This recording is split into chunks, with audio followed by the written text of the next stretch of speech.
Greetings to you, everybody all around the planet and on every other planet too. It's from the galactic headquarters of Podfleet Command. It's the biggest little show this side of the Alpha Quadrant and the flagship of the Trek Geeks podcast network. Greetings, everyone, and welcome to Trek Geeks. We are so excited you're here. We're doing this live, man. We've never done this before. This is exciting. And of course, when I say we, I do mean my co-host and I. If there was ever a man who was the last person on earth you should have in a live broadcast, it is my co-host tonight. It is the it is the redoubtable Dan Davidson. And Dan, welcome to the show. Hey, Dan, take yourself off mute and wake up, buddy. Hi. Hi, can you hear us? How you doing, man? It's good to be here live. We're live, people. This is awesome. Pretty excited. In the words of Bill O'Reilly, we'll do it live. It's what an idea you had, man, and I'm glad you came up with it because we've all been pent up inside for a long time now, trying to stay away from the badness that is the coronavirus. So, kudos to you, man, for this idea because I think it's going to be a lot of fun. I feel like every now and then I come to you with a weird idea, and you just go with it. Well, I really don't have a choice. You're the executive producer. Wow. Yeah. Wow. I think we have this on tape now and it's live. That is the best part about all this. Dan, the other best part about this is that there are actually people watching us. You and I have never done this for an audience. Nope. And honestly, this is the first time we've ever recorded Trek Geeks as a contiguous time flowing thing. Absolutely. It's always been in segments and out of order. So we've never done this in order before. This is kind of neat. I can't even say that word whatever it was you said, so I'm not going to try. But yeah, it's going to be pretty cool. I'm loving it. Let's do it. We have some folks saying hi online tonight. Hey, everybody. Thank you all for showing up and chiming in. Thank you for showing up despite the fact that Dan Davidson is here. Yes. Wow. And of course, I had no doubt that Casey Shafsky would be here. He's always here. Hey, Chris Powers, how are you? Thanks. We're excited too, if you hadn't noticed. Hey, Christina. And there's the man of the hour right there, Dan. Yeah. We're going to be talking more about fan sets and Lou and all of the amazing things coming up pretty soon. Our good friend Jess Vachon says, hey, sweet bed comforter. Yeah, that's pretty sweet, isn't it? I like what's sitting on it too. Yeah. You finished that. We put out our photos of our Enterprises today for Trek Tuesday. Mm-hmm. And already people have made comments that they hope I don't drop mine. Well, old habits die hard. Well, I'm not going to drop mine. Oh, I see. Okay. Because it's mine. Yeah, and it means something to you. Unlike you, which means absolutely nothing. Dan, speaking of meaning absolutely nothing, why don't you run your mouth and tell people who aren't on the broadcast tonight how they can get in touch with us down the road? Absolutely. If you're looking to get in touch with us, you can head right on over to trekgeeks.com/contact, and there you will find a multitude of ways to communicate with us. Let's see, there's Skype chat, there's email, there's even a voicemail by way of that big blue button using SpeakPipe. Whatever way you want to contact us, just make it so because we love hearing from you. Plus, as always, there's the most positive Star Trek group on Facebook. It's called Camp Kittimer. It's our official group, and it's where over 1,600 other friends gather to talk Trek. It's always positive with no bashing or gatekeeping ever allowed.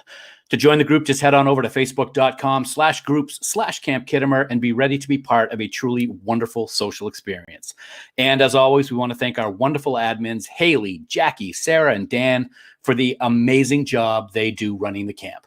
But please remember that any comments or messages that you use in any of these places may be used in a future episode. Bill! Wow, that was fantastic, Dan. Thank you very much. I didn't screw it up. And you did it live and didn't screw it up. It's like 4 weeks in a row. No, let's not get crazy. Okay. Horizon Brave brings up a great point. Dropping an Enterprise isn't the worst part. It's stepping on the bridge. Yes. Luckily, I did not do that once while building this thing. And my dear friend Betsy says, hey, Bill, do you still have the wedding glasses with the date and start dates? Yes, Betsy, I do. Good to see you. Hope you're doing well. This is what happens. This is so awesome. Dan, tonight we forgot to mention our topic since we're live tonight. We are going to talk about a Trek Geeks fan favorite.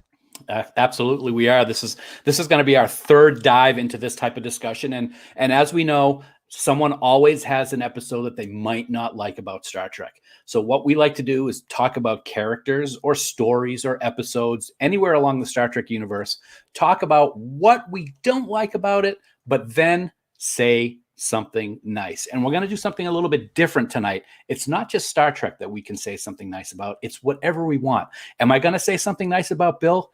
Hell no. But Probably not. it could happen, but it won't happen. It's not going to happen. Thanks for telegraphing your hold card there. I really appreciate that. It's always a series that I look forward to. We've had a lot of requests for Say Something Nice, so we figured this was a great venue and a great opportunity to do something special and do an episode like that. So let's do it. Before we get into the meat of tonight, Dan, you and I always tend to talk about what we are consuming, and so Dan, I'd like to ask you what you're drinking. Well, as I have here in my favorite martini glass, as everyone can see, I'm sure everyone is cheering about this right now. I decided to go with a drink that was named by my lovely bride, Sue. It is called Sexual Chocolate, and it is quite delicious. It's vodka, cream, and chili chocolate Kahlua mixed together with some shaved chocolate on top. Cheers, buddy. Oh, that's brilliant. I don't have that tonight myself. I've been having a rather simple concoction. I'm using a rocks glass, and I'm having a peanut butter cup, which is they make this new peanut butter whiskey, which you would think would sound dreadful. It did sound dreadful. And it's not, though. It is so smooth and tasty. And you mix it with a little Godiva chocolate liqueur and a splash of half and half, and you got yourself a peanut butter cup, my man. We are like bartenders on live. I was going to say television, but it's not television because I'm just an idiot. But yeah, so I'm just going to drink and not tell you anything. How about that? Well, the thing is, we didn't really run this past the official Trek Geeks mixologist, so we could have a bit of a problem. Is she on yet? I don't see her, so we might be safe. She's going to see this at some point. Yes. I don't want to overstate things, but it's all right. It's okay. That is what's going to happen. In just a second, we're going to be back with the news, and you're going to do something you've never done before, Monfrere. You're going to do the news theme live right after this.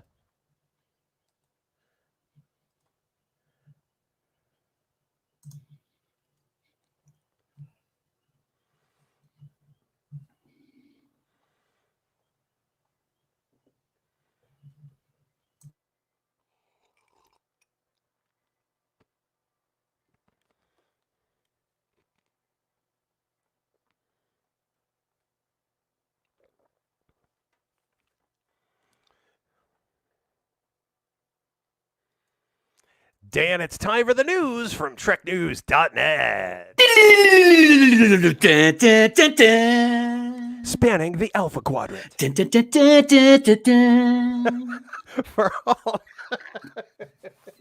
For all the news on all the Star Trek CO. It's TrekNews.net. Well, I think I blew my ears out, and I'm pretty sure you blew everybody else's ears out too. No judgments, Dan. Well, Dan, first up, as the entire planet continues to deal with the coronavirus pandemic, and Star Trek usually reflects the issues of the day, there is one Star Trek legend who does not want to address it in his show. You are correct, and I wholeheartedly agree with him, my friend. Yes, in a recent interview, Sir Patrick Stewart made it very clear that he wants to avoid the corona pandemic during the second season of Picard.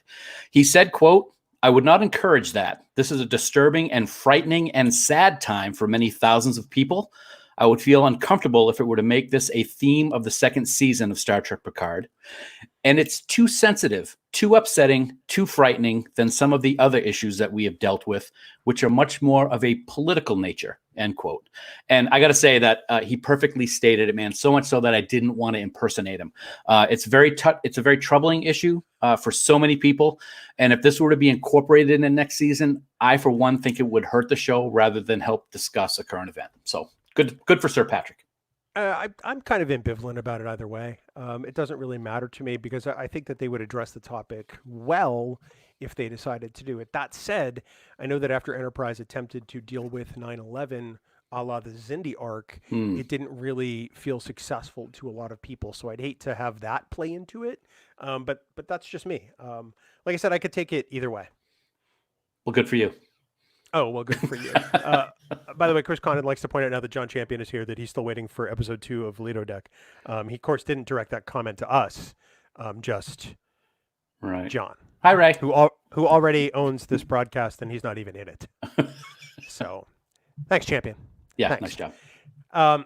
Dan, of course, while many of us work from home or maybe even podcast live, CBS wants you, well, maybe not you, Well, no. wants us to look good doing it. Yeah, Bill, you of all people don't need any help in looking good. So yeah, I'm just kidding. Anyway, our friends at CBS have recently posted some lovely images for folks to use as backgrounds for their virtual meetings on platforms such as Zoom. Many online meeting apps allow you to set a background, and now you can have images from Star Trek Picard, like Rafi's cabin near Vasquez Rocks, the transporter from La Serena, Picard's office from his chateau, and a corridor from the artifact or the Borg cube decorating your meeting. And you also can get some Discovery type images, such as the USS Discovery Bridge, the transporter room, and a corridor. And they're available to download right now. Show off your inner Trek geek to the entire world, or at least to your office. You can view and download those images at any of the official Star Trek CBS All Access pages on Facebook and Twitter. Excellent.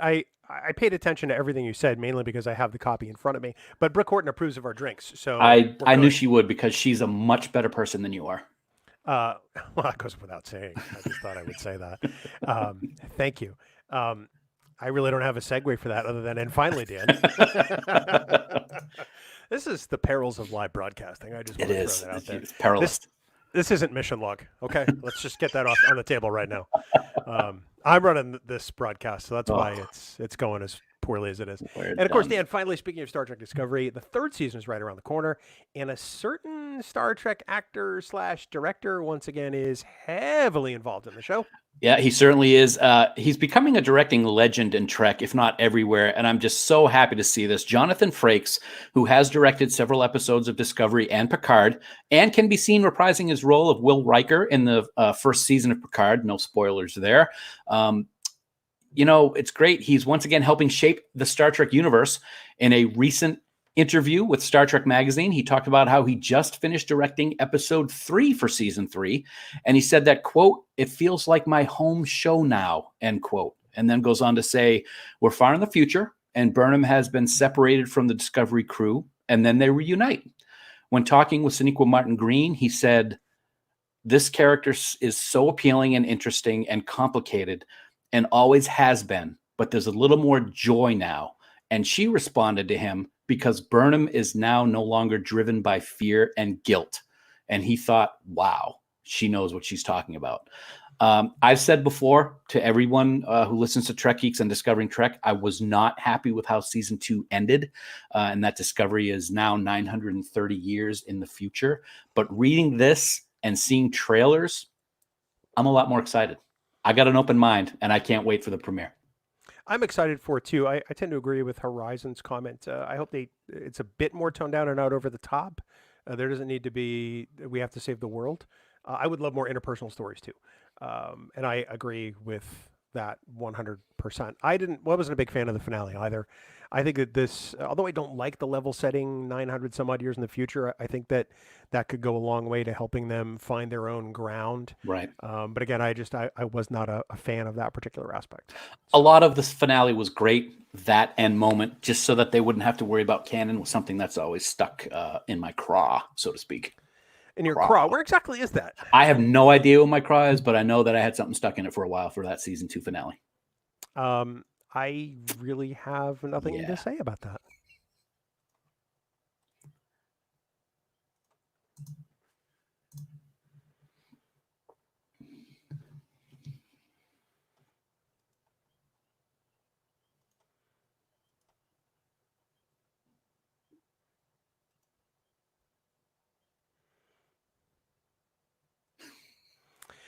Well, Dan, at some point, there's going to be some Fansets copy in front of me, but there isn't yet.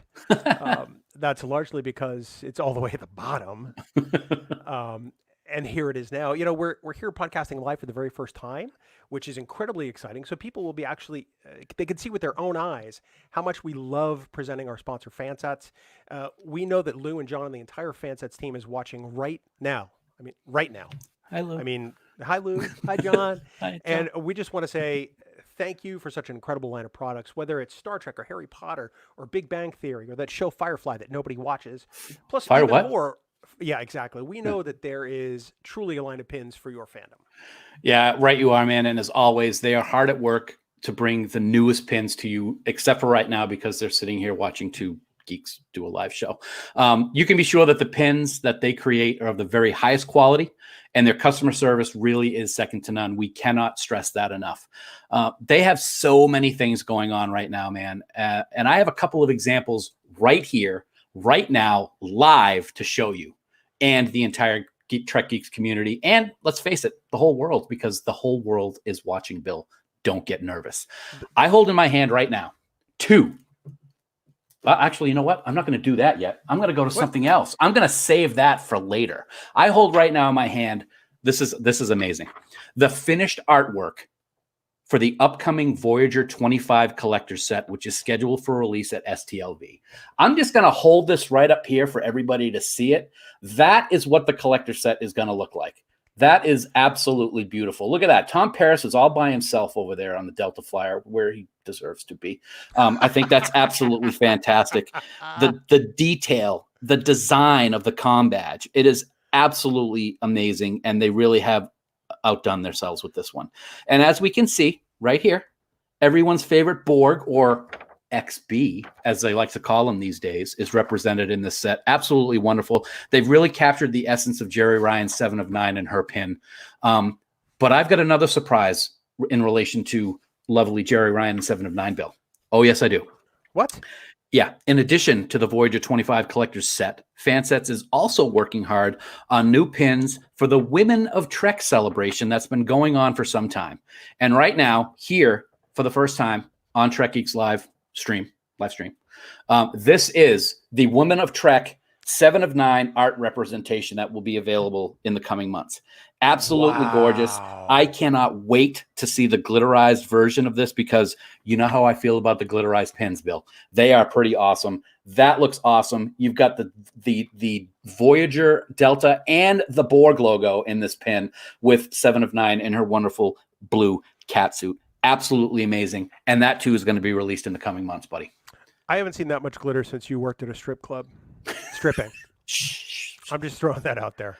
I'm just blown away. I have no words, because those are amazing, and now STLV just has to happen. So, it does. That's really all I've got to say. They never disappoint, Dan, and they want everyone listening to really save some money in these strange times we're currently in. So if you want to receive an amazing 20% off your entire order at fansets.com, not 15 this week, 20. Just enter the Trek Geeks exclusive discount code LIVE. That's LIVE in all capital letters at checkout.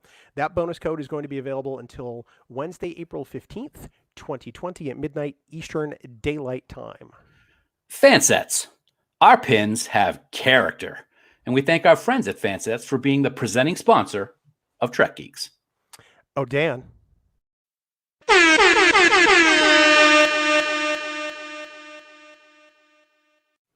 Bill, right, we have to interrupt our normally scheduled program. I have some very important news to bring to you from our friends at Fansets.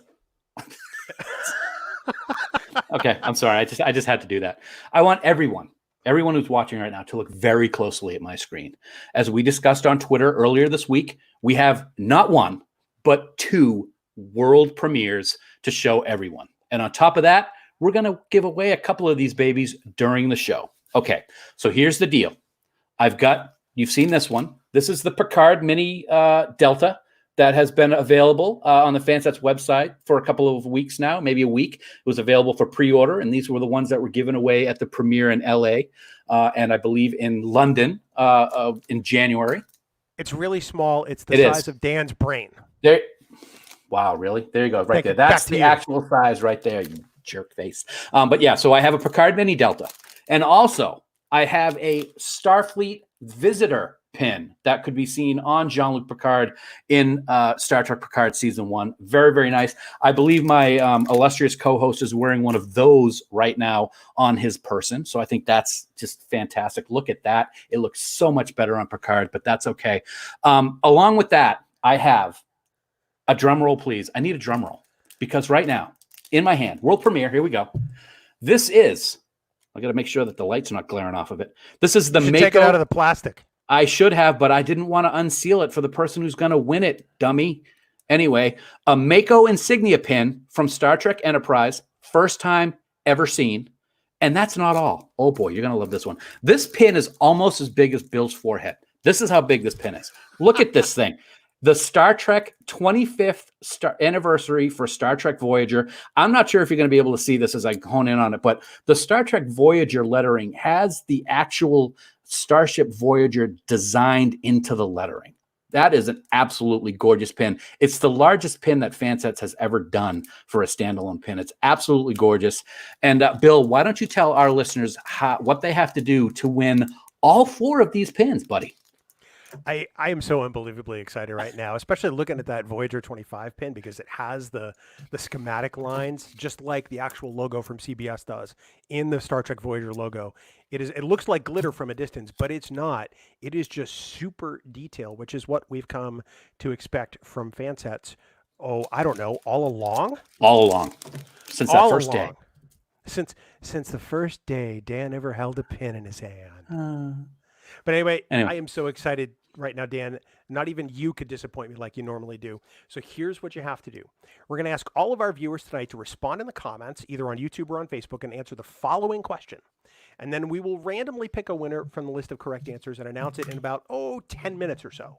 So you're going to see the question right now there on it the is. bottom of the screen.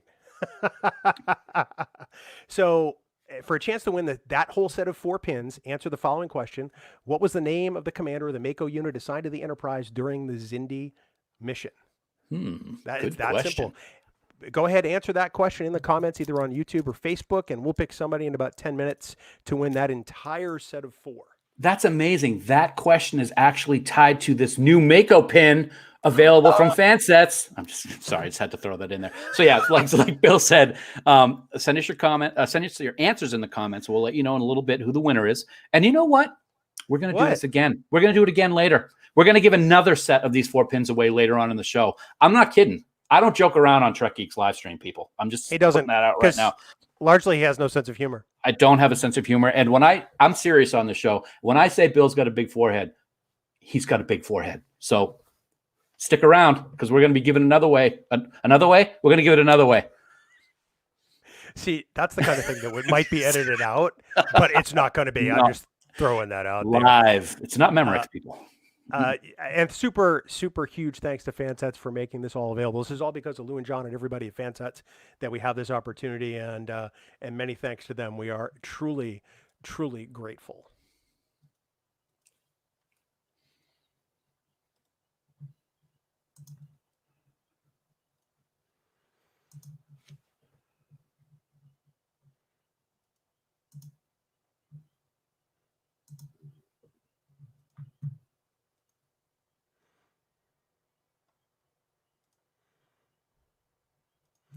Well, Dan, here we are.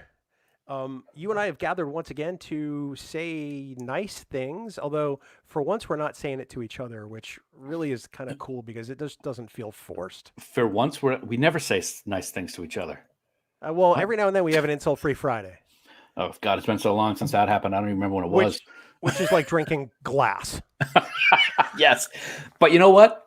Like we talked about before, we've had 2 of these before. The first one, I believe, is with Jim Morehouse. We had a fantastic time.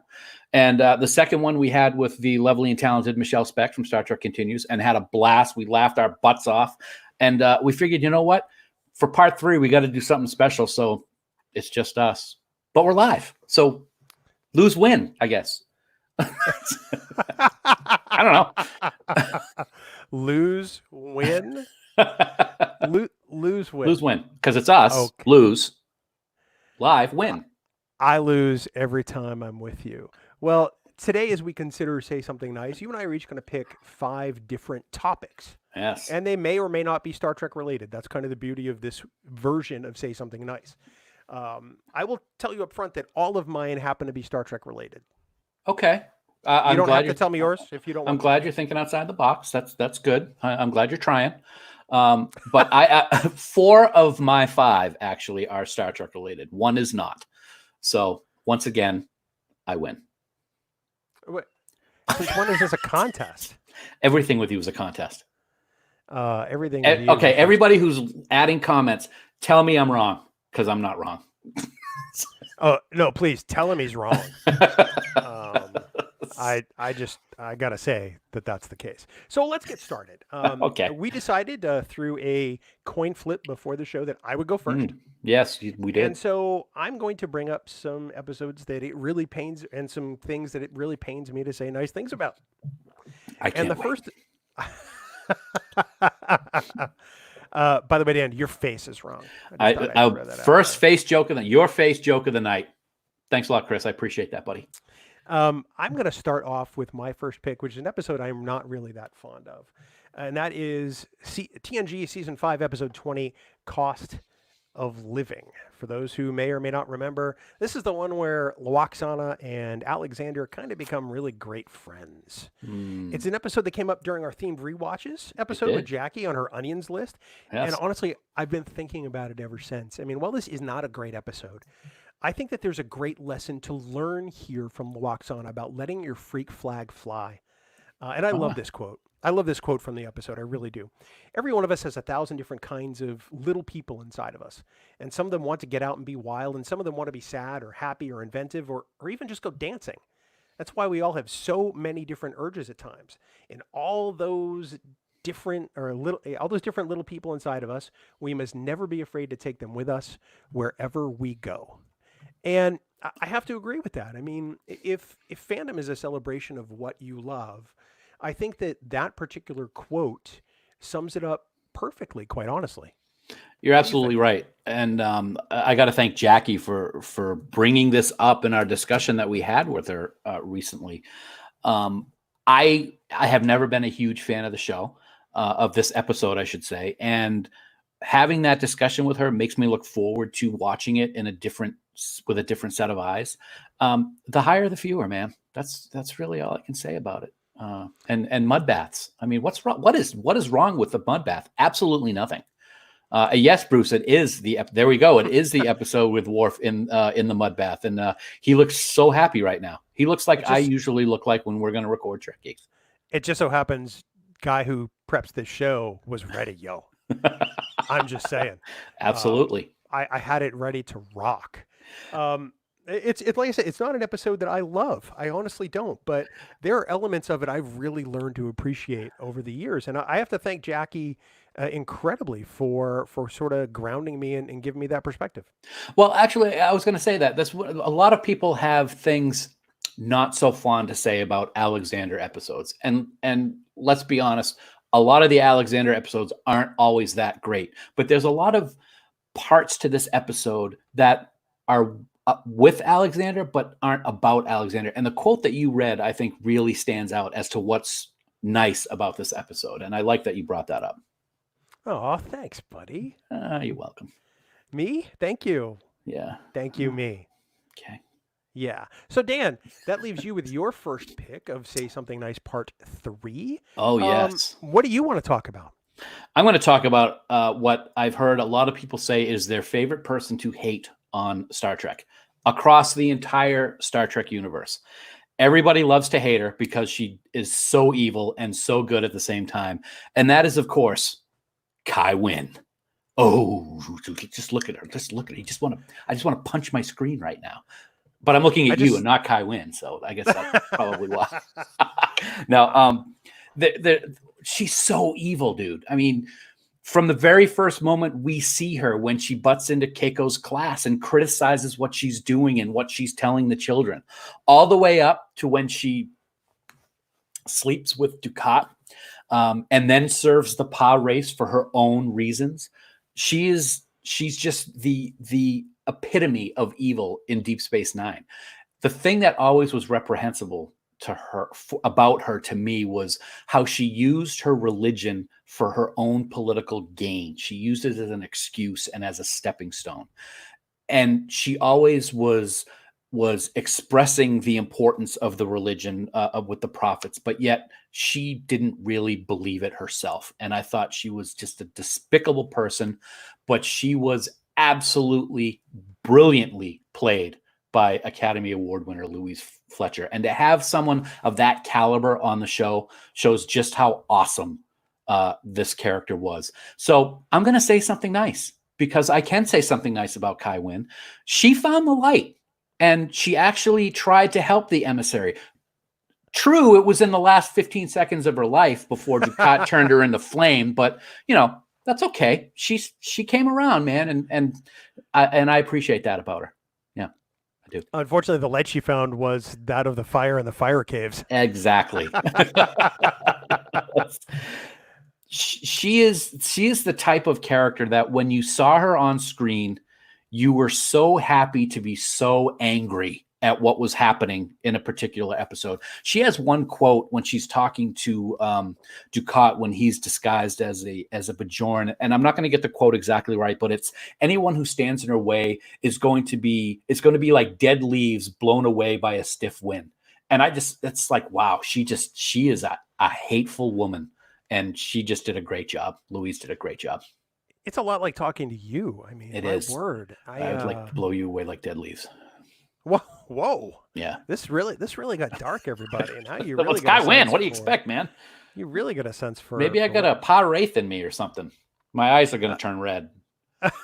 Oh man, I could only hope. I mean, but Dan, it's been a few minutes since we said we were going to give away some pins. So why don't we give away that set of 4 pins from Fansets? Oh, I'm going to try to hold them all up now. Right, hold on. Here we go. Oh, this is going to be fantastic. Okay.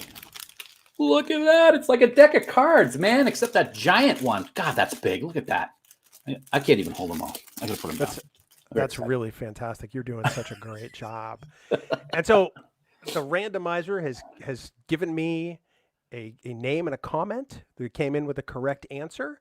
And the winner of the first set of 4 pins is Chris Powers. Boom, Chris Power, Major Hayes. There we go. Who correctly said Major Hayes. Chris, we're going to get in touch with you after the show. We'll probably send you a DM, but we'll get those out to you, no problem. And thank you so much. So if you didn't win this time, you're eligible to win next time. The only person who isn't actually is me and Dan and Chris. Wow. So there it is. So Chris, congratulations. Anyway. That's really exciting. Wow. Can I just say I love giving free stuff away? Well, I'm the one who's giving it away. They're at my desk. I got to mail them out. But can I say one thing? I don't want to put anybody on the spot. No. Okay. I just want to say that we have an actual person who was on Star Trek The Next Generation in our audience at this moment. And I'm very excited about that. Yeah. You keep going with details. Yeah, Lieutenant Junior J. She's here. Tia Coco is watching right now. Hi. Well, in fact, she had to go, unfortunately. I missed Lieutenant J. We're sorry. We're sorry, Tracy, but next time. Yeah. That was really kind of cool. That's really cool. Way better than having Dan Davidson on. She was in a lot of episodes. Yeah. Both TNG and DS9. Yeah. Awesome. Okay. Chris Hackney brings up a great point. Dan is a regular Vanna White. Define. Yeah, I'd like to buy a vowel. Now that I've already selected an F, I'd like to buy a vowel. Oh, I was just going to say something like that. See, we think alike. We're like, we got the Force going or something. Wrong genre. Sorry. No. So let's get back to say something nice on my second pick of the episode. We'll give away some more pins in a little bit. This character is one that I've actually come to develop a vast appreciation for since I've become a Voyager completist. And that may give you some kind of clue. The character I'm going to say something nice about actually is Neelix from Star Trek Voyager, which I wish this was what you looked like. I'd love to podcast with that all the time, but I could do the lung look. Oh, that's coming up. Don't you worry. Okay, I'm sorry. Way to steal my thunder. But I'm sorry. Neelix actually is a great character, and I have to say I truly have been wrong about him all these years. He not only served a necessary purpose aboard the starship Voyager, but he was a necessary character in the formation of the series. Mm-hmm. There were times when Neelix reflected our hopes and our fears, and he became a necessary confidant to just about everyone on the crew. That relationship he also had with Tuvok was probably among my favorites in the series. Yeah. Whereas before I used to say that Neelix annoyed me, I got to say I was totally wrong. Whether he was part chef or part guide or just part listener, Neelix really was awesome. And I'm here to say that I love the guy. I want to cosplay that outfit that you just showed. That's a pretty awesome. You should cosplay that right there. Right there. That's it. That's my look, baby. Yeah, I could Photoshop my face in there because that's like my favorite moment of Neelix in the whole series. when he gets his lungs ripped out of his body. No, I'm just kidding. You're absolutely right. He's the ambassador of goodwill for the ship when they're trying to get home. And there are times where he's annoying. The whole jealousy thing with him and Paris is something that I never really liked. I thought it was kind of childish, but of course that's probably supposed to be like that. But he really became an important part of the show, and I agree with you 100%. The relationship that he had with Tuvok, Mr. Vulcan, is one of my favorite relationships in Voyager.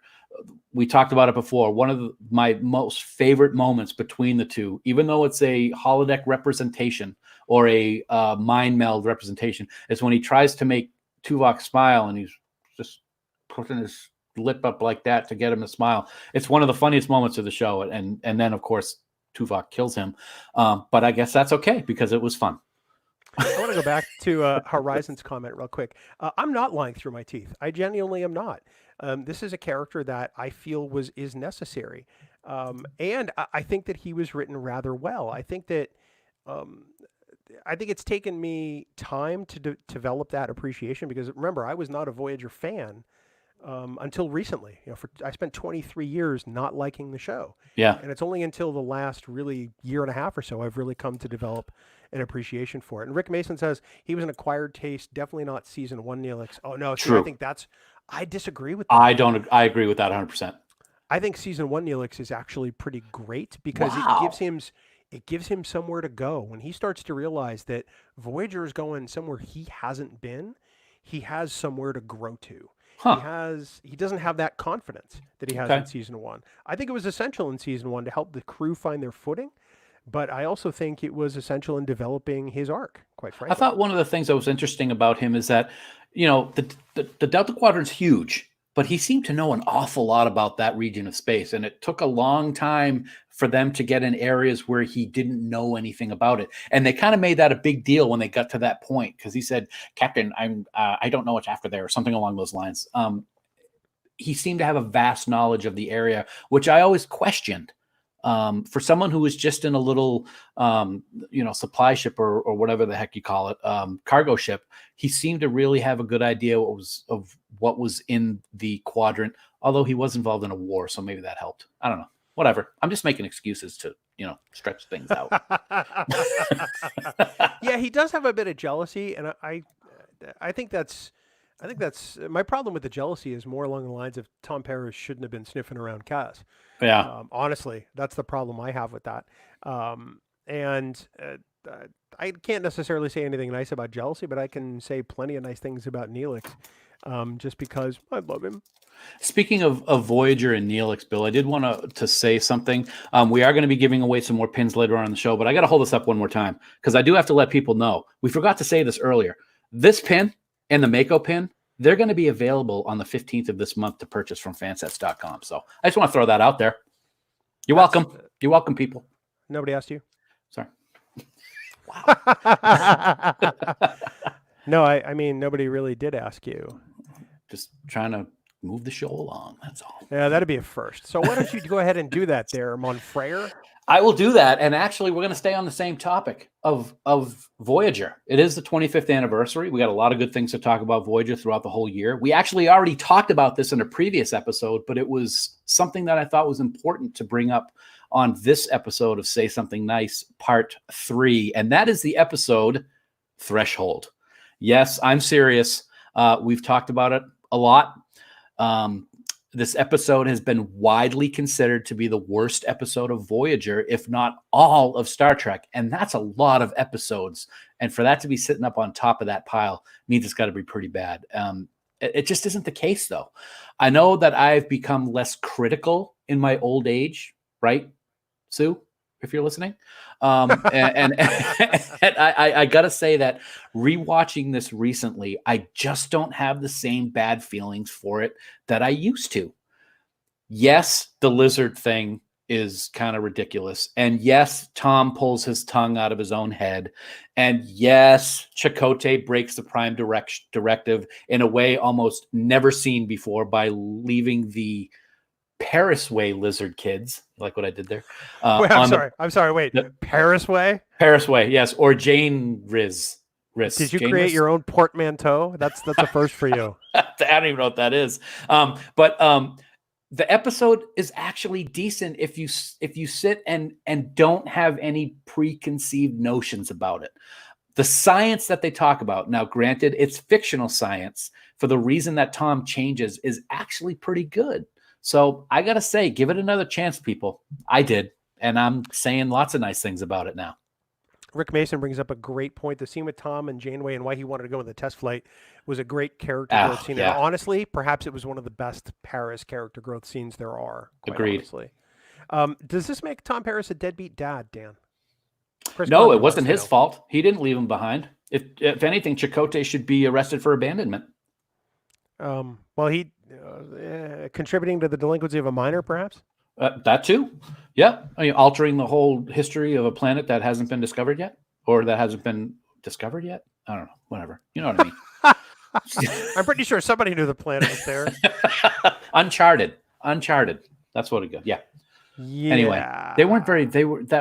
that whole lizard thing is just, I think that's what a lot of people get hung up on, because that's what I got hung up on. Lizards, they turned into lizards and they had babies and then they got turned back into humans again. That just bothered me. But our dear friend Marina brings up a great point. Brandon Braga, talking about the episode himself, said he pretty much just worked it into the ground. I think he gives himself too much of a hard time for that episode, honestly, because it really is the last 5 minutes that needs more work. Other than that, I mean, it's actually a fairly solid episode. Yeah, and hashtag Team Lizard Babies, you know it. Although, just always remember Paris and Janeway had hot lizard sex. Just throwing that out there. Okay, and on that note, I will say Rick Mason said something that I have to agree with. He actually listened to our episode and it made him rethink it. The last 5 minutes ruined it for me. I can't disagree with that. If there's anything that people probably get caught up in disliking this episode, it could just be those last 5 minutes. The last 5 minutes, every time you're talking, is the worst ever. No, because that's where the Farkisms are, baby. Tell me. Tell me. Don't I know? Well, Dan, we're going to move on to my third pick. Woohoo! And this is a pick that's going to surprise some people. Yesterday's because to me, this is. I did Yesterday's Enterprise once, didn't I? Did you? I don't know. I think I did in the first one. Okay. This is the episode to me that is the worst episode of Star Trek: The Original Series, and that is Season 3, Episode 4, And the Children Shall Lead. Oh yes, that's right. Bonk bonk. Which I know isn't that episode, but I say it every time. Doesn't matter. It doesn't matter. Let's be honest. This is not in any way a great episode. In fact, it's probably the worst run in TOS's entire catalog. But in my opinion, there's an important message here regarding how impressionable children are.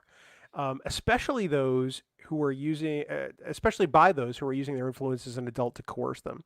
It is a dark, dark, dark message in this episode. Yeah. But even when I saw it as a kid, it spoke very clearly to me, and it reinforced the messages my parents were trying to teach me at the time about not talking to strangers and not trusting adults you don't know, and always checking with mom and dad.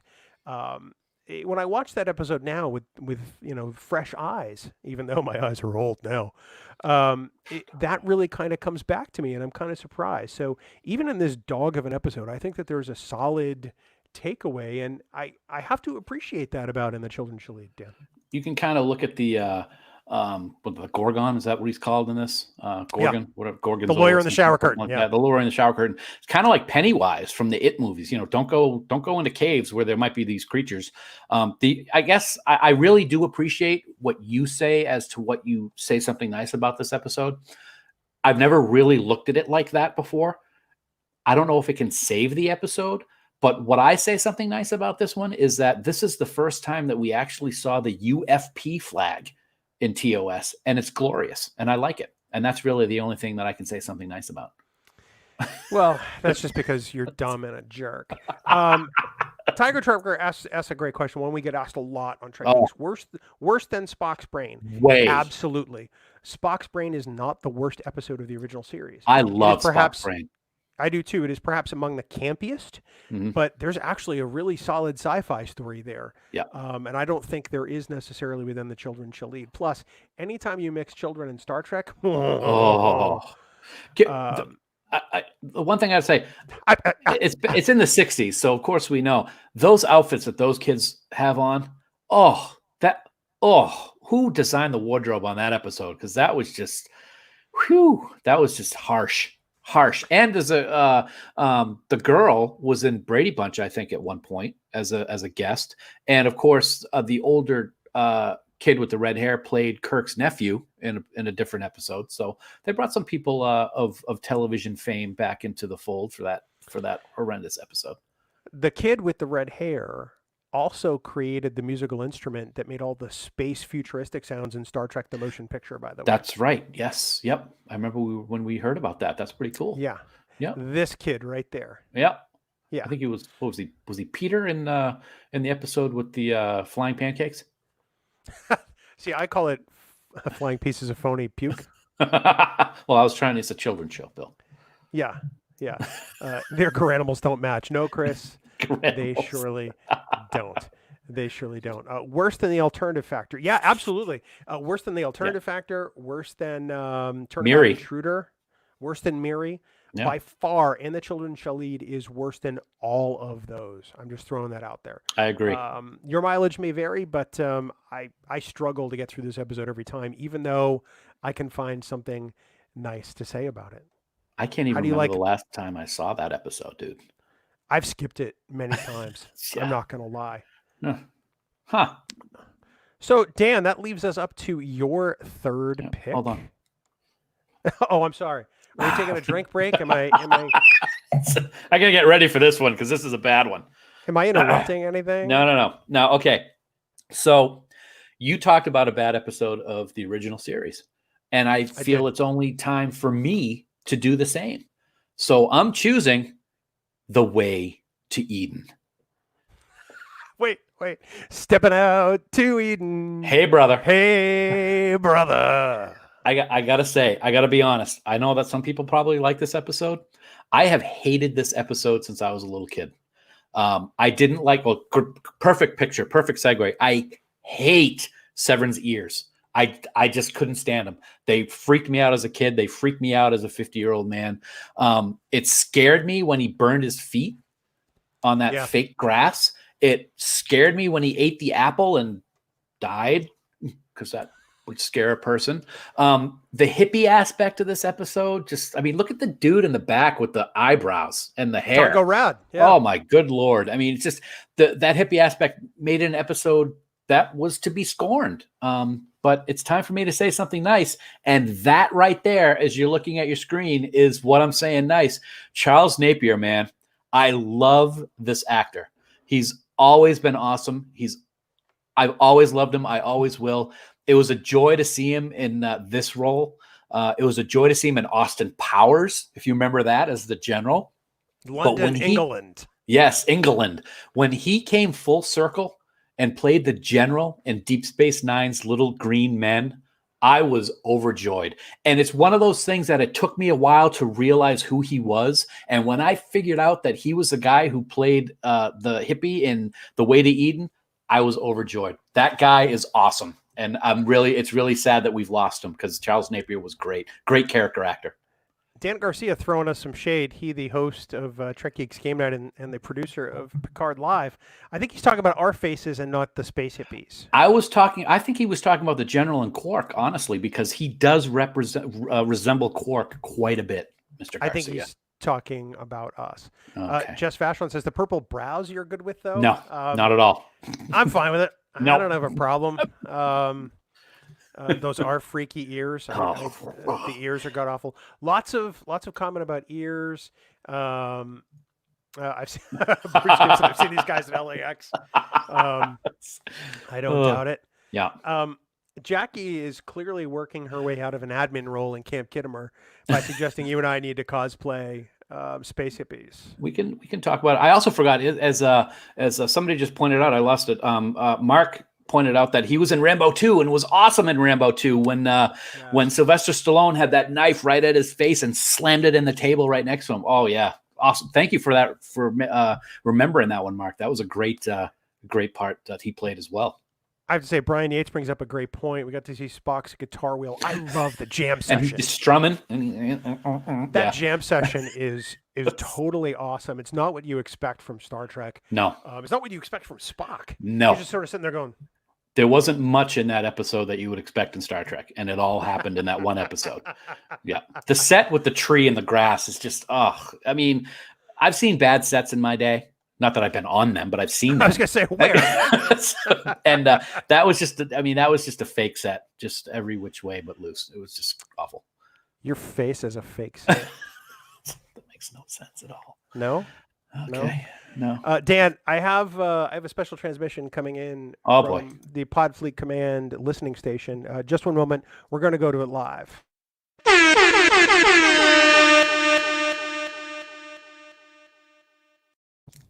That's right, Dan. It is time for the second of our 2 Fansets pin giveaways. We're giving away another complete set of the pins that we displayed earlier. There's the Star Trek Voyager 25th anniversary pin. There's the mini Picard Delta pin, which is almost kind of like lapel pin size. It is not the full cosplay Very version. Small. Well, not very small. Yeah. Well, it's smaller than your average comm badge. Smaller than your average bear. Look at that. Boo-boo. There's the MACO pin, which is brand new. The second of 2 pins never before seen, or never seen before tonight anyway. And then the last pin is the Picard visitor pin, like the one I am wearing here.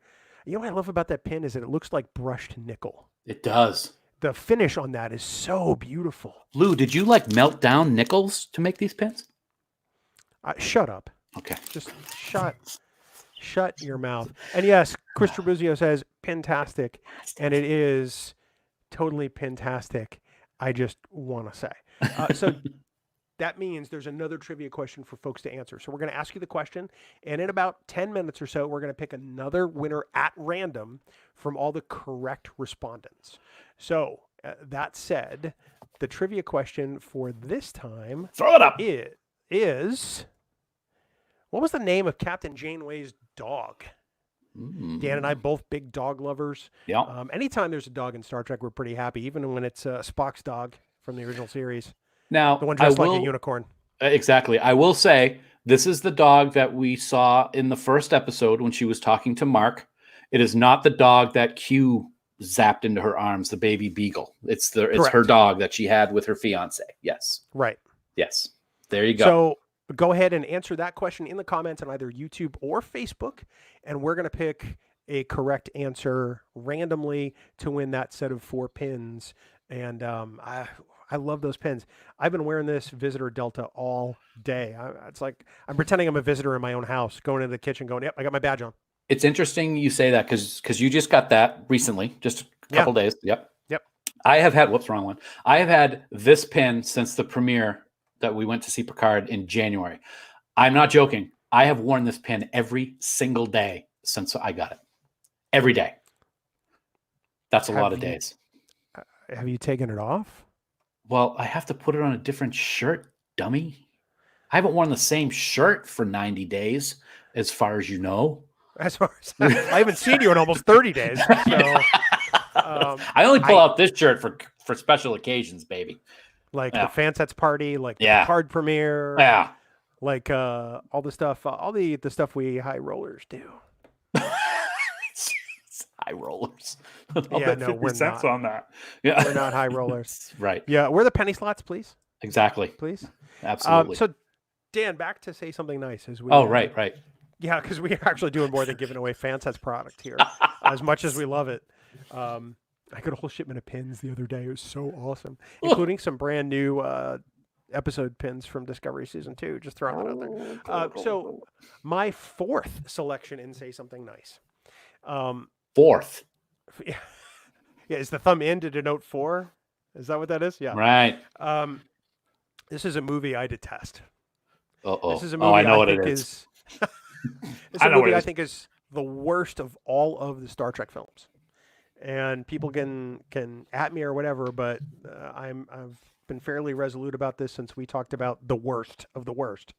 and my mind's not being changed, but that is Star Trek Generations. Wah, wah, wah. I have been on the record many, many times saying that this is the worst of all movies because it fails at its primary mission, and that is bridging the two Ugh.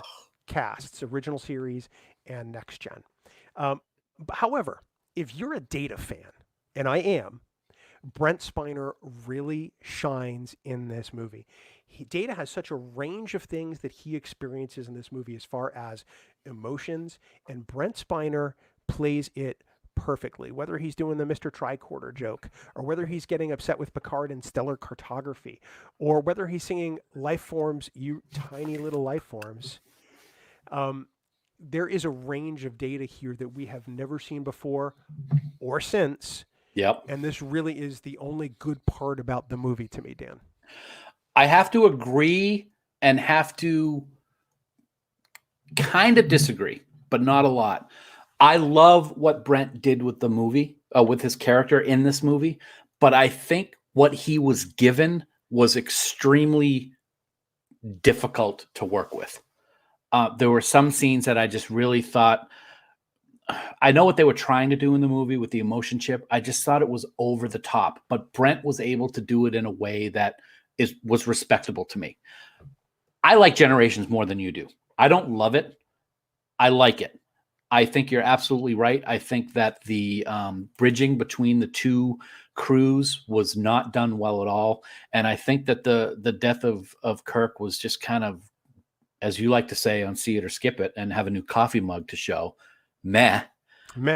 And so it has a lot of things, but I do agree that Brent was a shining moment in this movie. I think he did a great job, as he always does with everything else he does. And the other thing that I'd say something nice about this movie is Tully and Soren.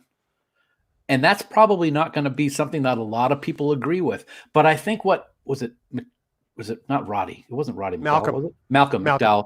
I like him. I like what he brought to it.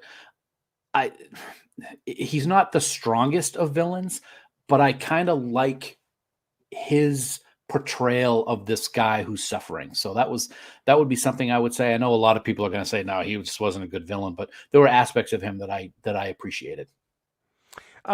I can respect that, even if I don't necessarily agree. And I think that's part of the thing that makes fandom so great, is that we don't always have to agree. Right. And invariably, there are the reactions like these ones. Yes, Cedric, worse than Star Trek V, The Final Frontier. There is at least a halfway decent story there. And Generations fails at its primary mission. It does not effectively tie the generations it doesn't together at all. well. Hello, Mr. Tricorder. One of the most painful moments of the movie. I love it when people try to guess which movie I'm going to. Oh, you muted out, Bill. You dropped off. So until we get you back, I'll just talk for you. Yeah, there's a lot of things. There's a lot of things in this that are kind of screechy, I would say, is a good way. I will say, Horizon, you mentioned my festive shirt, and I really appreciate that. There's no top button on this, buddy, so I can't really say that it's unbuttoned for a reason. So while Bill gets his mic back, we'll just talk about Generations a little bit more. There's good things. I will say the whole Nexus thing, the Christmas scene, is not something that I have enjoyed at all during Generations. I just didn't think it was good. It wasn't anything that was really remotely something that had a strong part in the movie. I think that the part in the cabin with Kirk and Picard, and I can't even remember her name because she's just somebody we never heard of before. Antonia, all of a sudden being this person in Kirk's life who we never saw or heard about before, and all of a sudden she's this important part of his life, and he's gonna retire from Starfleet and have a big dog named Butler to chop wood with. I guess that's the best way that you could put it. But I like Generations more than I like Bill, so I guess that's a good thing. I don't know. He did not pay his audio bill. So he's in trouble there. So let's just give a quick recap while we're waiting for Bill to get back online of what we have talked about so far. I've talked about Kai Winn. I've talked about Threshold, and I've talked about The Way to Eden. Bill has talked about Generations, and he's talked about And the Children Shall Lead, and he's talked about Neelix. Lots of things to say nice, lots of things to not say nice when it comes to all of these things. But that's why we're here, people. We're here to show you that a live show can have audio difficulty and video difficulty, yet we're still going to be here and help you out, get through your night, get through the coronavirus pandemic, because it's kind of sucking right now. But we're here to kind of brighten your evening a little bit, I guess. I will say I don't have the ability to bring messages that people are putting in the comments on screen. That is something that Boss Bill does. But I will say that Justin just said that the stellar cartography set was amazing, and it actually was very amazing. I loved that scene. And for those of you that have a close eye on stuff as they're showing different things in stellar cartography, if I'm thinking the right movie, because I could be thinking about a different movie because thing just jumbles around in here all the time. One of the ships in the scene in stellar cartography in one of these movies was the USS Archer, which I always thought was a cool tie-in to Enterprise. So no, I don't have video difficulty, Chris Condon. It's just the way I look. I'm really sorry about that. So while we're waiting for Bill to come back, I will remind everybody, if you want to look over my head right about there, coming up in October will be our Star Trek Trek Geeks live, not live stream, but the Trek Geeks live show in Concord at the Bank of New Hampshire stage. We had to move it out, of course, because of the corona pandemic, but we're very happy that we're going to be able to bring it to you in October. And thank you, Marina. That was actually a nemesis that the USS Archer was shown. And I'm glad that we were able to get that straightened out, because I may be good at Stump the Geek and Geek the Stump and all those other shows, but when I put right on the spot, I always screw things up. So for those of you that are still waiting for Bill to come back, thanks for hanging in there. We'll hopefully have him back on here in just a few minutes. For those that have to drop off because it's getting late, mate. Thanks for joining us. We really appreciate you being here. Deb, thanks for stopping in. And I will let Deb, we will let you know if you win the pins, but who knows? Somebody's going to win. I saw a lot of people giving the names of the dog, and a lot of people were getting it right. So it's going to be very, very interesting to see who wins. I think at one point we had like 30 people that were getting it correctly. So we're not going to give away the name yet. We're not going to give away the prize yet. I just got a message from our illustrious executive producer, and he's actually rebooting his machine right now. So you guys get to deal with me for a little while. So yay. Anyway, so I'm going to show them one more time. We got the MACO pin. Look at that. MACOs. Yep. I like the MACOs. I did not like this Xindi arc, but I like the MACOs. We got this Voyager pin. This thing is huge. As Lou pointed out, my focus just came in really good. So you can see the detail there really well. Star Trek Voyager actually has the ship design of Voyager etched into it. And that is just incredible detail. And that's one of the reasons why this pin is so large. So great job by the guys at Fansets for bringing that detail to this pin. Also, I want to say that, oh my God, you decided to show up again. People are probably so sick of my voice and face right now that I cannot even tell you. I'm really sick of your voice and face. Everything okay now, buddy? For some reason, my audio stopped working. And in order to get it to work again, I had to pretty much kill my virtual mixer and come back in without it. So, well, I got to answer a question before you interrupt again, because we were having a great conversation with all my fans out there. Jackie, I got to say that right now, this is my favorite Fansets pin. I really have to say it. I love this pin. I think Picard was one of the best first seasons we have ever seen, and I'm proud to wear this Delta every day. Because it represents the show that I love so much. So, Bismo, not a memory leak at all. The sound driver just stopped. So, I guess that happens when you use a virtual mixer. The software sometimes is great, and other times, not so much. Not so much. So now that I'm back, hi, and I'm sure you had a great conversation. I was rambling. Well, yeah. Helen brings up a great point. Dan needs to learn how to vamp. I'm not going to vamp. No, I thought I read that real quick and I thought it said vape, and I'm not going to do that either. Rick, we've actually never done live before, and after tonight, we don't know if we'll ever do it again. Excellent. Absolutely. So where did we leave off when I so unceremoniously? We were just about to get into my fourth pick. We just got done talking about Generations, or we're talking about it, and then I talked about it for a lot longer when you decided to go, I don't know, get some takeout or something. I'm not sure what happened, but yeah, we talked about stellar cartography. That was a great thing, and say something nice about in Generations. Stellar cartography was beautiful, and then I misrepresented one of the movies by saying stellar cartography showed the USS Archer when that was actually in Nemesis. And that was Nemesis. Marina, our friend Marina corrected me on that, so cheers to her. Kudos to her. Wow, way to suck at your own Trek geekiness. Oh, I talked about the whole, stump the geek and geek the stump that, I run circles around your ass. But when I'm put on the spot like that, I failed miserably. Sorry. Somebody says 10 words or less, your thoughts on Picard. We're actually doing an episode on Picard next week, not to spoil it. So you'll get more than 10 words next week, Horizon. Wow.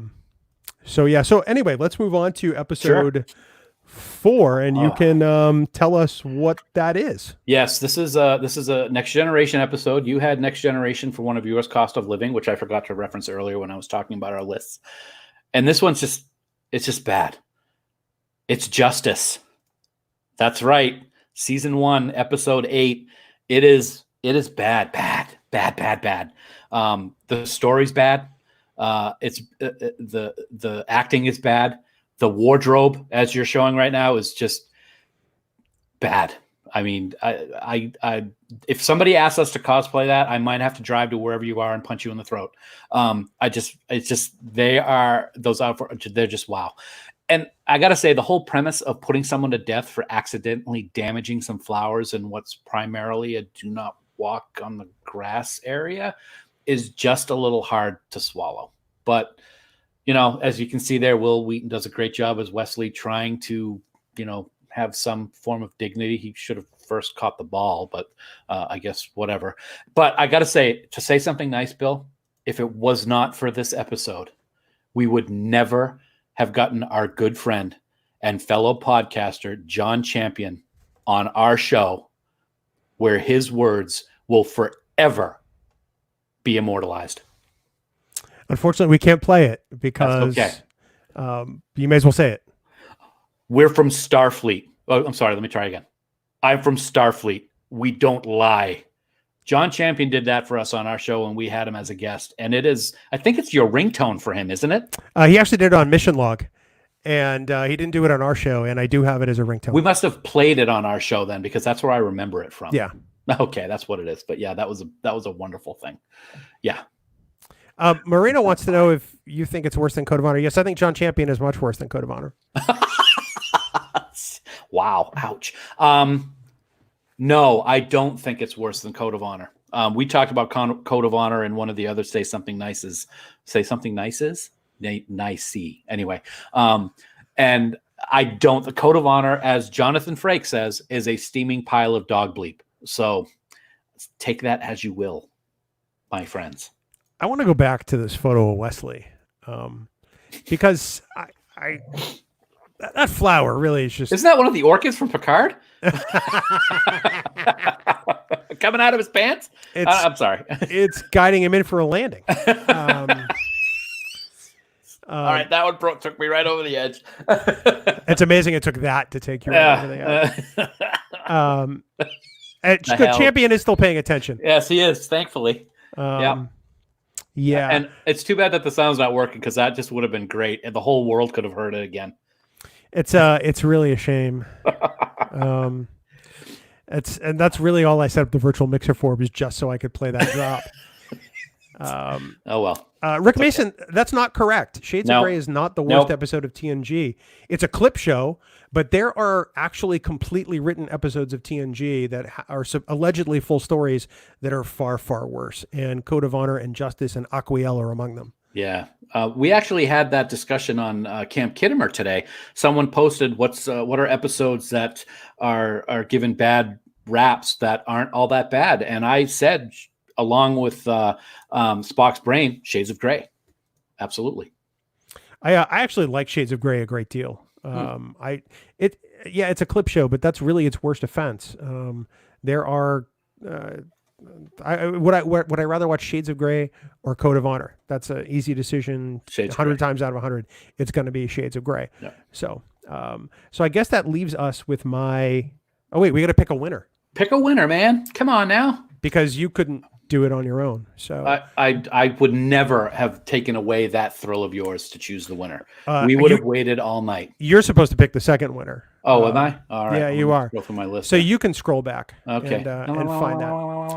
Look at them all. There's like so many right answers. It's just like I know, kinda well, scary. Use the special randomizer and pick one out. So one of the great things about Dan blathering on about fansets the entire time I was gone is that he got to talk about fansets the entire time I was gone. So Horizon brings up yet another great point. All the worst are subjective. The champion rule is always one that's in full effect, but I mean, it's hard to deny how horrible an episode is.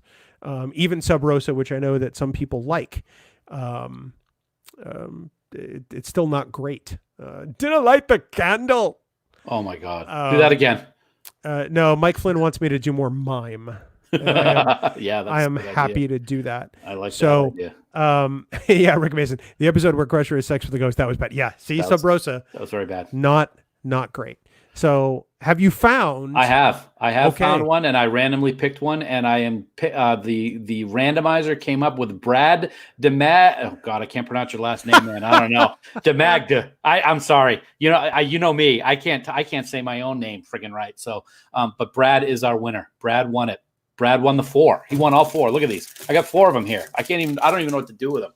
I might keep them for myself because I just like them so much. Well, no, you're going to put them in an envelope and send them to Brad. We are going to send them to Brad. Yes, because Brad successfully won all 4 pins. And the answer to the trivia question, Bill?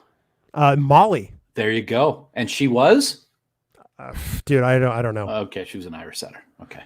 Please. She was a dog. See, Yeah, originally you just said that. Originally, you wanted to include the breed. I'm like, did. dude, most people don't know breeds. This isn't And Stump the Geek. I'm not a breed person. So, Yeah, so that's pretty awesome. so congrats to Brad. Yeah. And who won the other one? I don't even remember. We'll move on. How's Yes, that? we will. Okay. So let's move on to my 5th and final pick of Say Something Nice. And that is Enterprise, Season 2, Episode 20, Horizon. Mm-hmm. This is an episode that most people can't stand because they feel like nothing happens. And they're not wrong. It's not a fantastic episode, but it really does give Anthony Montgomery a chance to grow and shine as Travis Mayweather. I really like the conflict here between Travis and his brother Paul. There's a lot of resentment that has to be worked through. And I truly like the opportunity that they have to come together and rise above all this in the greatest of Star Trek traditions. It's a diversion episode. There's really not a lot that occurs as far as in the weight of the crew of the Starship Enterprise. But I think this episode means a lot for Travis, and it's one of the few where he really gets a chance to step out. That's the thing I was going to say is unfortunately Anthony didn't have a whole lot that he did in a lot of Enterprise episodes. This is an episode that the whole episode was really written around him. And I think that that's something that I appreciate. I really, I've talked about it before. I had the opportunity to talk to Anthony at Trek Boss when we went to the convention a few years ago when he was on stage. And when I was done talking, he came over and shook my hand in front of everybody. And it was something that I'll never forget. So to be able to have that moment and this episode that really talks about him and his family, I will be honest, there's not a lot about this episode that I remember right now. We always talk about it on See It or Skip It. There's always one episode in a season of whatever series we're talking about that I don't remember. The only thing I really remember about this episode, and I could be wrong about this, wasn't they were in 0G in one scene and just kind of floating around talking? Or am I thinking a different episode completely? No, it happens briefly in this episode, but it also happens earlier on in Broken Bow, I believe it is. Yeah, see, that's what I remember. So, wow. Yeah. So yeah, wow. But but what you say, always eloquent and full of guff. Guff? Do you have any idea what you're talking about? No, I don't. I'm just trying to fit in. Jason Marks brings up that These Are the Voyages is worse than this by far. I don't dislike either episode, honestly. I don't think These Are the Voyages is terrible. It's not a great finale, but as an episode of Star Trek, it's actually not too bad. Flinny says, I like the view of civilian Yes. freight haulers in this universe. I True. like that too, because Yep. you don't see shiny ships that, are polished within an inch of their lives in the grandest of Starfleet traditions. You see actual working people in space, Right. which is really one of the things I like about this. Yeah. And of course, Mark brings up a great point. Cool bit of That's trivia. cool. The book Chicago Mobs of the 20th Century is on the bookshelf in Mayweather's quarters Yep. on the horizon. Basically, That's action. true. And Chris Mumphrey actually finally showed up for an episode of Trek Geeks. Easy for you to say, Dan. Wow, really? Thanks Yeah. for finally listening, Chris. Yeah, geez, all the way. When did we do the Borg and Star Wars? That was the last time he listened to an episode, and that's because he was on it. That was season or episode year 1. Yeah, like episode 6. No, it's deeper than that. It was after STLV. So it felt like it was just yesterday because I still can't get that nightmare out of my head. Anyway, moving on. your face is a nightmare. Exactly. Yeah. I do like the portrayal of what civilians deal with in that episode. That is something that I do remember. Yeah. I like the resourcefulness. I feel like that could have been its own Star Trek spin-off series in a sense. Sure. If this were 20 years ago, sort of showing that aspect of space life, if you will. I thought there was a lot there to mine for great content. So what do I know, though? I'm just the executive producer of a low-end podcast. Well, you're getting there, buddy. Look at this. We're live right now, and we have like 4 or 5 people listening to us, so that's pretty good. Dozens. We're still putting out more content than other studios, so I guess that's a good thing. That's really true. And anyway, so Dan, we're at your last pick for Say Something Nice tonight. Wow. And you had a special one that you wanted to bring up. I did, and this is the last Say Something Nice of the evening, actually. And this is not Star Trek related, and this is I wanted to take a moment to be actually pretty serious for a minute, which is something I'm not apt to do very often on the show. And I'm picking the coronavirus pandemic. People are going to be like, no, that's not the coronavirus pandemic. I'm sorry, what? As much as you might want it to be. What? Well, you told me to get a picture of a virus, of something that looked really disgusting. Yeah. And something that made people hide away indoors for weeks and potentially months at a time. I don't even want to go outside, and I have to look at that in the mirror every day. And I even named this file coronavirus 001. So I'm sorry, this actually is the coronavirus. Patient 0. Wow. Okay. Well, anyway, choosing the coronavirus may sound odd. There's nothing nice about this virus that's killing people, and a lot of people. As a nation and as a planet, we are pretty much all in lockdown and in quarantine, and we have been for weeks, and we probably will be for weeks to come. But as a result of that, we've got something like this. Bill, you came up with this idea for the live stream so that our Trek family can be together, if only virtually, for a short amount of time, and leave all that stress and worry behind, even if just for an hour and 20 minutes.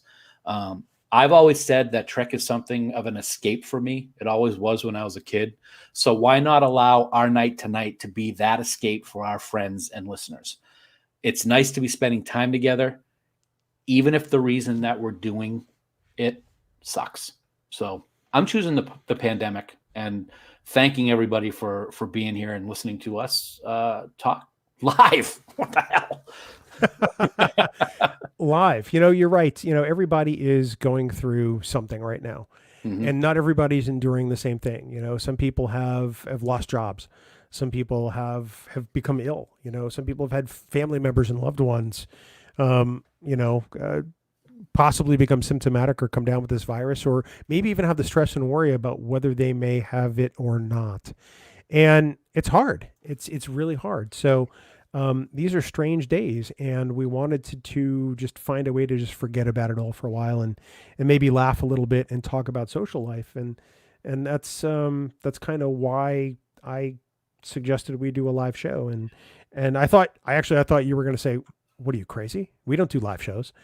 But you jumped right on the opportunity, said this was the best idea ever. I have learned that when you come up with these cockamamie ideas, and when you come up with the good ideas like this one, I just say, okay, because I really don't want to listen to you complain. I'm just kidding. No, I thought this was a fantastic idea. We've done a couple of Zoom meetings for our Patreons live, just as something like this. And you said, why not do it for everybody? Let's do something like this. And I think it's a fantastic idea. And I think it's something that we can look at doing again later, because it is fun. It's a good time. We get to see a lot of people making comments, and we get to have fun doing it. And I'm glad you came up with the idea, man. If I could, though, do you have that special announcement alert thing available to play at any given moment that I could just throw it out there and you could play it? I'm just curious. Not that I might want you to do that or anything. I don't.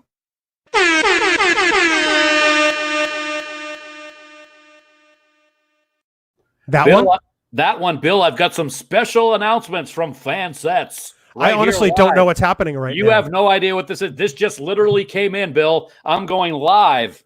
I have an announcement from Lou from Fansets that I think everybody is going to be very, very happy about. And that is the 25th anniversary set.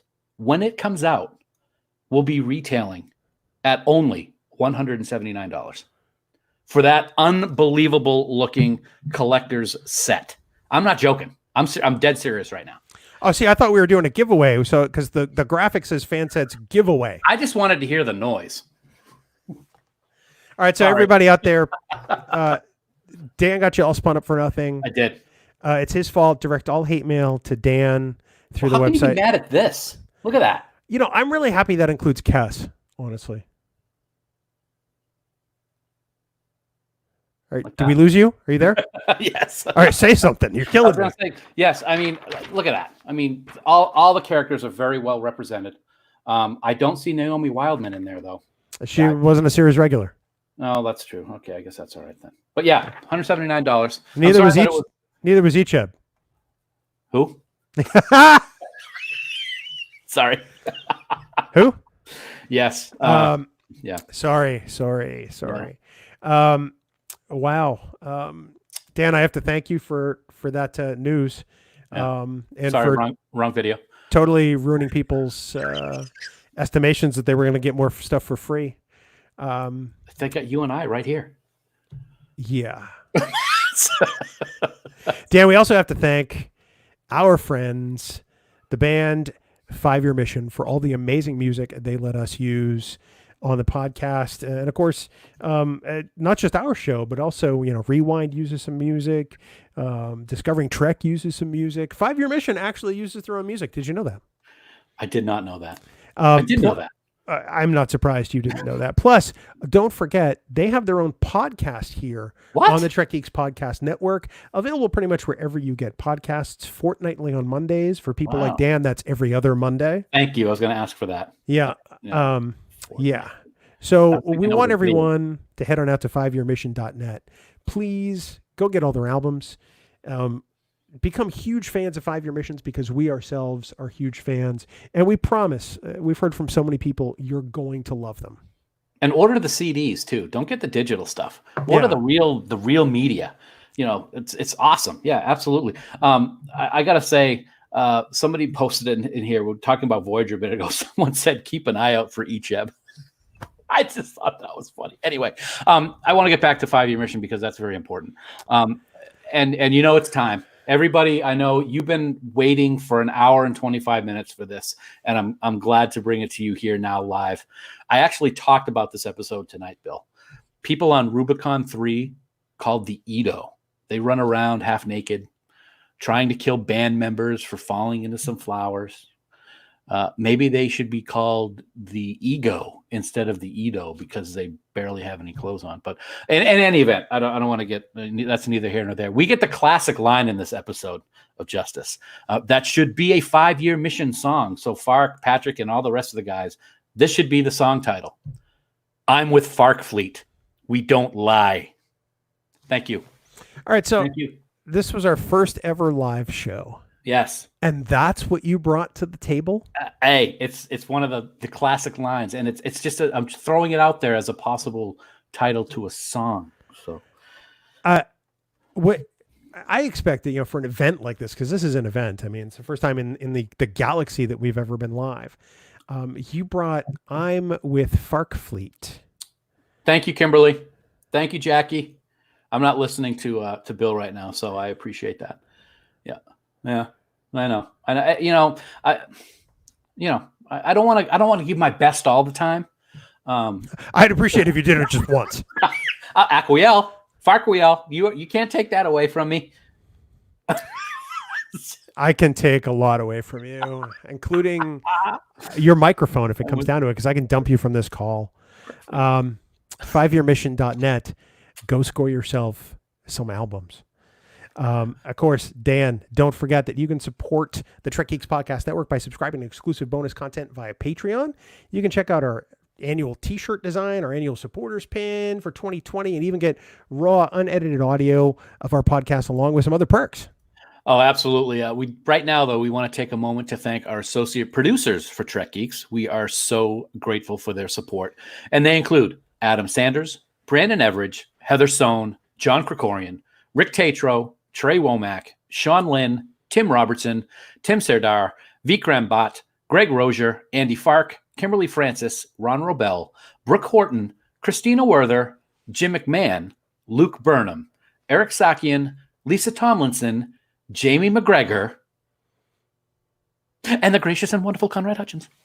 I always laugh at that. I don't know why.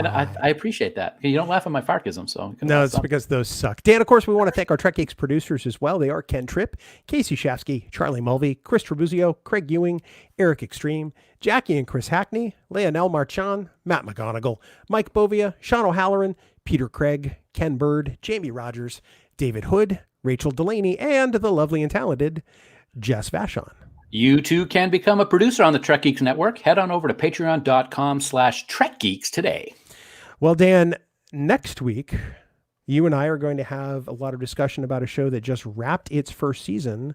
So, spoiler warning. Yes, spoiler warning, spoiler alert, spoilers, that wah, wah, wah, wah, wah noise that you played a little while ago. Get them all out because Star Trek Picard recently wrapped up an amazingly successful first season. And next week, we're going to talk about it at length. There will be opinions, there will be spoilers, and maybe even a tier or two. So if you're not caught up, go watch it on CBS All Access right now. After all, you can watch it for free. Seriously, you can. So go check it out. It's our Star Trek Picard Season 1 wrap-up next week on Trek Geeks, the flagship of the podcast network for your fandom. Wow, that's going to be an awesome discussion. I am looking forward to it next week on Trek Geeks, which will not be live, but it will be Memorex. made an old person joke. That's funny. Dan, of course, for more great Star Trek discussion, we want everyone to check out the other member podcasts of the Trek Geeks Podcast Network, presented by Fansets. Whether it's Discovering Trek or 5-Year Mission or Politreks or Rewind or even some of the other shows we have coming up, there's guaranteed to be something that you're going to enjoy. And of course, for all the news on all the Star Trek show, don't forget to visit our great friends at treknews.net. For now, this has been episode number 213 of the Trek Geeks Podcast. We do hope you all live long and prosper. I'm with Coconut. We don't lie. All right. So wait a second. That's 3. So you decided to go all week on that one too? What? You couldn't bring your A game for that? Why do you have to be that way, man? It's supposed to say something nice. I will, jerk.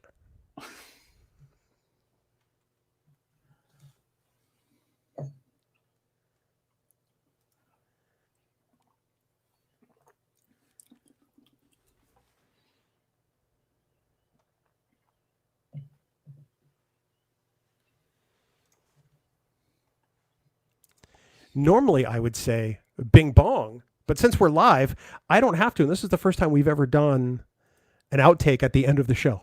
You can't just take that out just because we're doing it late, rather. What are you talking about? Bing bong me, baby. I actually kind of did in a way. Oh, all right. Bing bong. Although we're not doing bing bong, so right. So go screw. And Jackie, just to clarify, no, we are not doing a live stream next week. We are recorded in Memorex next week. Yeah. We're not live. Weren't you listening, Jackie? I mean, he literally said Memorex. Come on. It's hard for her to know when to pay attention when you talk because she tunes you out. Applications for a new Camp Kittimer admin can be sent to. No, that's not happening. You're fired. You're fired. Oh, goodness gracious. So how I would say how you doing, but We know how you're doing. This is weird. Short of the reboot I had to perform in the middle of the broadcast, it all went pretty flawlessly. All things considered. I want to thank everybody that chimed in and commented. It was a great experience. I would like to do another one of these again sometime soon. Yes. I don't know how you feel. No, I think it would be a great thing to do. It was a lot of fun, even with the little technical glitch. I thought it went very well. You put together, and I will say this in all seriousness, even though this is the outtake, you put together unbelievable presentation, because I was able to see it as we were doing it because of this platform that we use. All the stuff you did was great. The graphics, the screenshots, the scrolling trivia questions, or the scrolling banner, and then the trivia questions. Well done, man. I'm not going to compliment you very often, so if it's in the outtake, that's probably the only place you're going to hear it, because you're a big... Yeah, let's try not to swear, because I almost did. I don't want to have to try to bleep anything because I don't have a time index to work off of. But 9:32. You're an idiot. Sorry. The next time I'm able to come over to your house, I'm going to pick up that Enterprise and gronk it off your driveway. It's not like it'd be the first time that's ever happened. No, and then you can pick up the bricks. Oh, I can't talk about that anymore. Change the subject. Oh, really? Oh, you know what I forgot to talk about during the show? Today was the birthday of the guy who played Cyrano Jones. I don't care. He's dead. And he's dead, so he's not dangerous. Bill really hates that. I really do hate it. Which is why I love it. I really do hate it. Yeah. Guess what? I hate Cyrano Jones. I know you do. I hate every line that he utters. I actually skip the Trouble with Tribbles now most of the time because I have to hear that jerk. What did he say? I mean, how can you not like that? I don't know. How can I not like you? at three credits ahead, a body. And that outfit. And then Odo wears the outfit. I love Tribbles themselves. I just can't stand Cyrano Jones. And they got a big picture of him right at the store up at the Ticonderoga Experience up there at the original set tour. And you pointed that out to me, and it was like, I was in my own private hell. Yep. There you go. Your adoring public is speaking, Dan. Oh, are they? First off, back off. We like Jackie. Oh, I love Jack. Oh, who's Mumphrey saying that? Who gives? No. Are you kidding? If there's anybody who is irreplaceable on this network, Mumphrey, it's Jackie. Just throwing that out. Mumphrey's technically not on the network. So. Exactly. Lots of great jobs. Preparing Christina brings up a great point. More live stream, perhaps a musical selection. The problem there is that we get into copyright issues with both YouTube and Spotify. Yeah. We have permission to use 5-Year Missions music, so we don't necessarily run into a problem with that. But if we just decided to start singing, I don't know, Britney Spears, whatever, yeah. Dan has the musical taste of a teenage girl in any era. I don't anymore, though. That's I am so true. into 70s. AC/DC is like my favorite group right now, ever. I would sing AC/DC because I can really get that raspy voice going, but no, you should hear me in the shower. It's like, I don't want to hear anything about you in the shower, ever. Never hear the song. I just want to start doing burpees. Marina, a Trek Geeks musical with a chorus of Borg. We are planning a musical number for our live on stage show in October, which was of course rescheduled. Talked about that while you were offline. Oh, okay. Right there. Yep. So we are planning that. It will take some work. It's I just saw a comment. Oh, there it is. Casey Shafsky. When does Craig show up? I don't know. He's still not here. Was he coming anyway? I haven't heard from him in a while. I know. Yeah, we can't sing. No, we can't. Sorry, and not only Jax. can we not sing, we can't sing. I mean, if you ever heard me, I sound like a cat coming off a hot tin roof or whatever. I don't even know that phrase either. Mike Flynn wants you to stump yourself. He stumps himself all the time, which is the problem. Yeah, my big toe. Oh, I'm sorry. That's stubbing. Sorry. I also want to say a big thank you since we're here watching comments. Thank you to Fansets again and to Lou. hashtag small business. So people who are supporting Fansets right now are supporting small business during this really tough time. And it really means a lot to us. And I know it means a lot to Lou and John and Joe and Amity and everybody over at Fansets. So thank you for your support of them. They really are, in my opinion, the best Star Trek licensee out there. And I'm so happy and proud that we have them as part of the Trek Geeks family. I couldn't have said it better myself, and it's rare that you actually put together that cogent a thought in. I know, and I didn't have to read that. Because you can barely read it at all. What? I've discovered that the key to your being able to read things is probably enhanced by your alcohol intake. So I'm doing pretty good. I've only had half of my. Oh no, I haven't. It's almost gone. I've had half of my. Speaking of that, here's a funny story. Since we're doing the outtake, let's do it. I've been making lemon drops usually on Friday nights for Sue and I. Yeah. I perfected the recipe. It's awesome. Brooke, we got to talk. But I made them the other night, and then we were FaceTiming with Donna and Chris. And we're talking, and I'm talking. I'll take a sip, and I put it down, and we're talking. And then I look, and Sue's is gone. I'm like, how you doing there, honey? And because she's rinsing off her glass in the sink. And so I look down, and literally I have like this much out of my glass. So I look at my iPad, and my sister's looking at me, and I put the glass up, and I drank the rest of it in one gulp. And I was like, whoa, that was silly. I am not buying any Firefly bins. I will donate them to somebody, but I'm not. I can't even watch Firefly. I can't stand it. I tried to. I've tried to multiple occasions. I don't make it past the second or third episode. I think it's one of the worst series I've ever seen. Wow, that's rough. Yep. I don't like Joss Whedon's writing. I think that there are some shows that aren't bad. I like Angel better than Buffy. I like the first season of Dollhouse because the second season was a mess. But other than that, I find most of Whedon's writing to just be intolerable, quite honestly. I'm okay with the first Avengers movie. I don't like the second one at all. Okay. But it's funny that you mentioned Buffy and his writing. Buffy was the first show that Sue and I watched as a series together. And I missed the first two episodes because she got it and was watching it. I was in the computer room one night and she was on like episode 2. I was playing Warcraft or something because I had no interest in it. And I'm listening to what's going on. I'm like, what is going on? So I went in and I watched the rest of that episode. I think it was the third episode. And from that point, we watched the rest of it together and absolutely loved it. Read the comment, Dan. Oh, sorry. Oh, God, dude. Yeah, there you go, baby. Look at that. And you know what? It's great on the outside. You get the colors, but you know what? There's something on the inside too. Oh yeah, there is. Look at that Patriots logo. It's not any more martini because there's a little bit. Hold on. You added some. Maybe someday you'll add some blood to your alcohol level. How do I really feel? Firefly sucks. That's wow. See, Rick says the same thing. Wow. How are you holding out during the whole stay at home? It's not really a quarantine per se, but how are you doing? Oh, fine. Sue's working from home too. We consider ourselves, both of us consider ourselves very lucky, as I'm sure you and your wife do. That we're not one of the unfortunate people that have had to struggle with being laid off or having to work in a place where you're in front of the public all the time and have that danger of catching this thing. We're at home. We love spending every minute together. So even though we're working, we're together. The dogs are the happiest 2 dogs besides your dog, probably in the entire quadrant.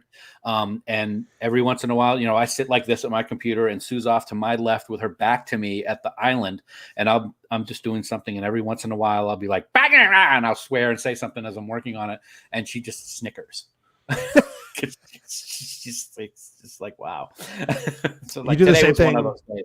You do the same thing before the show. I do. I'll be like, Bill's not dangerous. Shut the F up. I hate you. I know you do. That's why I gotta never stop doing that. Marina, we feel for you on week 5 of quarantine now. Yeah. Today was day 24 for me, I think. And I'm a little less because I actually went into work the Friday that we were told to work from home because I didn't look at my email that morning. Yeah. So I went to work for part of the day and then worked from home since then. So we hope you all are out there staying safe and staying healthy. and to do what you can to flatten the curve. We genuinely appreciate all the love and support we've had from you guys. We've had a bunch of people asking us how we're doing, and we promise we are doing great. And we hope the same for you and your families, and that we can all ride this out and be back together in each other's company sooner rather than later. But for as long as this goes on, you and I will find special things to do to stay in touch with people, Dan. And it seems like the live show is a big hit. So we'll have to plan another one of these. I saw a comment earlier on, we should do a Stump the Geek live. I'm not up to that, no. Oh, you can do that. I'm going to have many Patriots drinks. With video, it could be very interesting. It could be, yep. I just throw that out there. I'll probably poop my pants and just do terrible. Wow, anyway. So that took a turn. So I do want to say one thing. I just saw a comment that I thought was great. I got to find it again. Rick Mason said that he's been spending the quarantine watching DS9 right through, and he's almost on season 5. It's still, I love Picard. Don't get me wrong. Deep Space Nine is still my favorite Star Trek series ever. I just, the writing is just second to none. And I love watching it. Odo, Garrick, you blew up your own shop, Garrick. I just love that. High functioning. Yeah. High functioning. I could, you know what? I should do Cyrano Jones. You blew up your own shop, Garrick. That's not even funny. It's not even funny. No. Come out. Sorry. It's the outtake. It's going to go away anyway. Yeah, I'm going to delete all that. Normally, I would ask you if you're ready, but instead, we offer everybody watching our love. Thank you so much for being a part of this tonight. Yes. And we will hopefully talk to you all soon. Live long and prosper, everybody. We love you. Take care, all.